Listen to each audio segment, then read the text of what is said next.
Hello বন্ধুরা, প্রিয়া ইপসা কিচেনে তোমাদের সবাইকে স্বাগত। চিকেন দিয়ে তোমরা অনেক কিছু বানিয়ে খেয়ে থাকবে। একবার আমার মতন করে চিকেন কোপ্তা কারি বানিয়ে দেখো। ঘরে থাকা কিছু উপকরণ দিয়ে খুব তাড়াতাড়ি এটা হয়ে যায় আর দারুণ খেতে লাগে। রেসিপিটা ভালো লাগলে প্লিজ আমার চ্যানেলটিকে লাইক ও শেয়ার করে দিও। তবে দেখে নাও আমি এটা কেমনভাবে তৈরি করি। চিকেন কোপ্তা কারি করার জন্যে আমি বোনলেস চিকেন নিয়েছি 500 গ্রাম। চিকেনের পিসগুলো দেখো এরকম ছোট ছোট রেখেছি। এবারে চিকেনটা আমি মিক্সির জারে দিয়ে পেস্ট বানিয়ে নেব। সবগুলো চিকেনের টুকরো আমি মিক্সির জারে দিয়ে দিলাম। দিচ্ছি এর মধ্যে একটা মাঝারি সাইজের পেঁয়াজের টুকরো, দিলাম 3টে কাঁচা লঙ্কা। ঝালটা নিজেদের স্বাদ অনুযায়ী ব্যবহার করো। চাপা দিয়ে এটার একটা মিহি পেস্ট বানিয়ে নেব। তবে আমি কিন্তু এর মধ্যে কোনো রকম জল ব্যবহার করিনি। দেখো চিকেনটা কিন্তু খুব সুন্দরভাবে পেস্ট হয়ে গেছে। এবারে এই চিকেনের পেস্টটা একটা বাটির মধ্যে ঢেলে নিলাম। দিলাম এর মধ্যে 1 চামচ আদার পেস্ট, 1 চামচ রসুনের পেস্ট, স্বাদ অনুযায়ী নুন, কালারের জন্য দিলাম 1 চামচ কাশ্মীরি লঙ্কার গুঁড়ো, দিলাম 1 চামচ জিরের গুঁড়ো আর দিলাম 3 চামচ ব্রেড ক্রাম্বস, দিলাম 1 চামচ রিফাইন তেল।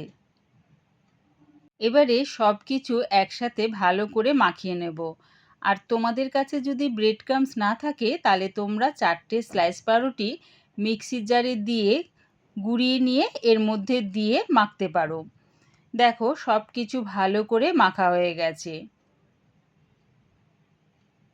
এবারে হাতের মধ্যে একটুখানি রিফাইন তেল নিয়ে 2 হাত ভালো করে বুলিয়ে নিলাম।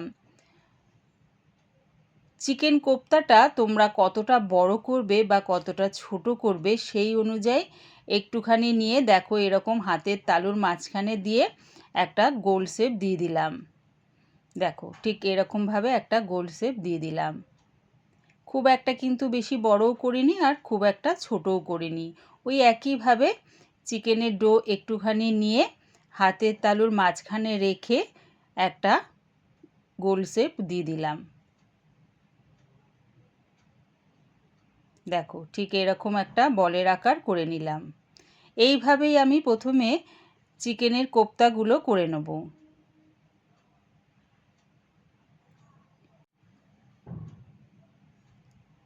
একইভাবে সব কটা কোপ্তা আগে করে নিলাম। গ্যাসটাকে হাই ফ্লেমে রেখে একটা কড়া বসিয়ে দিয়েছি, তার মধ্যে দিয়ে দিলাম বেশ খানিকটা রিফাইন তেল।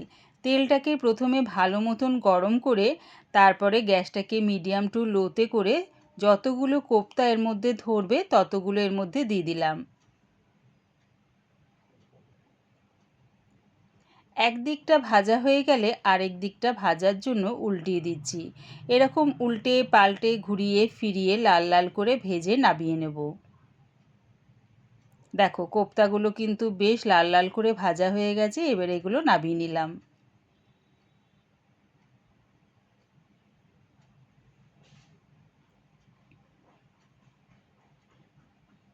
ওই একইভাবে তেলের মধ্যে কোপ্তাগুলো দিয়ে উল্টে পাল্টে ঘুরিয়ে ফিরিয়ে লাল লাল করে ভেজে নামিয়ে নেব।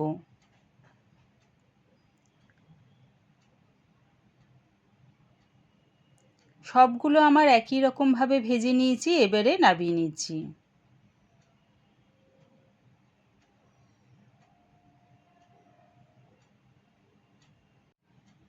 কড়ার মধ্যে বেশ খানিকটা তেল রয়েছে।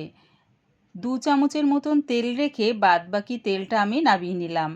ওই তেলের মধ্যে দিয়ে দিচ্ছি 2টো মাঝারি সাইজের টমেটো, এরকম ছোট ছোট টুকরো করে কেটে নিয়েছি, সেটা দিয়ে দিলাম। দিলাম একটা বড় সাইজের পেঁয়াজের টুকরো, 1 ইঞ্চি আদা আমি স্লাইস করে কেটে নিয়েছি, সেটা দিয়ে দিলাম। দিলাম 14-15টা রসুনের কোয়া, অর্ধেক কাজু 1 মুঠ দিয়ে দিলাম। এবারে সব কিছু আমি লাল লাল করে ভেজে নেব। এই সময় আমি গ্যাসটাকে কিন্তু হাই ফ্লেমে রেখেছি। দেখো বেশ লাল লাল করে ভাজা হয়ে গেছে। এবারে এটা নামিয়ে ঠান্ডা করে মিক্সির জারে নিয়ে নিলাম। এর মধ্যে দিলাম 2 মুঠ ধনেপাতা কুচি। আমি ধনেপাতাটা এর মধ্যে দিয়েই একেবারে পেস্ট করে নিচ্ছি। দেখো সব কিছু একসাথে মিহি পেস্ট করে নিলাম। এবার এই পেস্টটা আমি ছাঁকনি দিয়ে ছেঁকে নেব। তোমরা চাইলে ছাঁকনি দিয়ে ছেঁকে নিতে পারো, আবার নাও ছাঁকতে পারো। তবে আমি বলবো একবার তোমরা আমার মতন করে এরকম পেস্টটাকে ছাঁকনি দিয়ে ছেঁকে তবে চিকেন কোপ্তা কারির গ্রেভিটা তৈরি করো। ভীষণ ভালো খেতে লাগে। দেখো ছাঁকনি দিয়ে ছেঁকে নিলে এর মধ্যে দেখবে টমেটোর খোসা বা ধনেপাতার কোনো যদি আঁশ থাকে সেটা কিন্তু ছাঁকনির মধ্যে দেখো আটকে গেছে, দেখেছো? আর গ্রেভিটা দেখো কত স্মুথ রেডি হয়েছে। এর মধ্যে কিন্তু কোনো রকম খোসা বা দানা নেই। ওই একই কড়ার মধ্যে চিকেন কোপ্তাটা যে তেলে ভেজেছিলাম সেই তেল থেকে 4-5 চামচ তেল কড়ার মধ্যে দিয়ে দিলাম। গ্যাসটাকে এই সময় আমি মিডিয়ামে রেখেছি। যে পেস্টটা বানিয়ে রেখেছিলাম সেটা দিয়ে তেলের সাথে একটু নাড়িয়ে চাড়িয়ে এর মধ্যে দিয়ে দিলাম 1/2 চামচ হলুদ গুঁড়ো, 1/2 চামচ লঙ্কার গুঁড়ো, 1/2 চামচ ধনের গুঁড়ো, 1 চামচ কাশ্মীরি লঙ্কার গুঁড়ো। এই লঙ্কার গুঁড়োয় ঝাল হয় না, কালারের জন্য এটা দিলাম। 1/2 চামচ গরম মশলা গুঁড়ো আর দিলাম স্বাদ অনুযায়ী নুন। টক ভাবটাকে ব্যালেন্স করার জন্য দিলাম 1/2 চামচ চিনি। এবারে সব কিছু ভালো করে মিশিয়ে নিয়ে 5 মিনিট ধরে কষিয়ে নিলাম। 5 মিনিট পর গ্যাসটাকে লোতে করে এর মধ্যে দিয়ে দিলাম 3 চামচ টক দই। টক দইটা দিয়ে সব কিছুর সাথে ভালো করে মিশিয়ে নিয়ে আরও 5 থেকে 7 মিনিটের জন্য আমি কষিয়ে নিয়েছি। দেখো তেলটাও কিন্তু বেশ ছেড়ে দিয়েছে। এবারে গ্যাসটাকে আমি হাই ফ্লেমে করে 1/2 কাপের মতন উষ্ণ গরম জল দিয়ে দিলাম। জলটাকে দিয়ে সব কিছুর সাথে ভালো করে মিশিয়ে নিয়ে ফোটার অপেক্ষায় রইলাম। ঝোলটা ফুটে গেলে এর মধ্যে চিকেনের কোপ্তাগুলো দিয়ে দিলাম। ভালো করে সব কিছুর সাথে মিশিয়ে নিয়ে চাপা দিয়ে এটা আরও আমি 5 থেকে 7 মিনিটের জন্য ফুটিয়ে নেব। তাহলে কি হবে, গ্রেভির স্বাদ বা গন্ধ সব কিছু দেখবে এই চিকেনের কোপ্তার মধ্যে ঢুকে যাবে। দেখো 5 মিনিট পর ঢাকাটা খুলে দেখিয়ে দিচ্ছি, চিকেনের কোপ্তাটা কিন্তু আমার রেডি হয়ে গেছে। একবার আমার মতন করে এরকম চিকেন কোপ্তা কারি বাড়িতে বানিয়ে দেখো, দারুণ খেতে লাগে। এটা তোমরা পোলাও, ফ্রাইড রাইস এমনকি রুটির সাথে খেতেও দারুণ লাগে।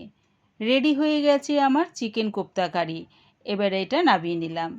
আমার এই চিকেন কোপ্তা কারির রেসিপিটা পুরো দেখার জন্যে প্রিয়া ইপসা কিচেনের থেকে তোমাদের সবাইকে অনেক ভালোবাসা রইল। রেসিপিটা ভালো লাগলে প্লিজ আমার চ্যানেলটিকে সাবস্ক্রাইব করে দিও।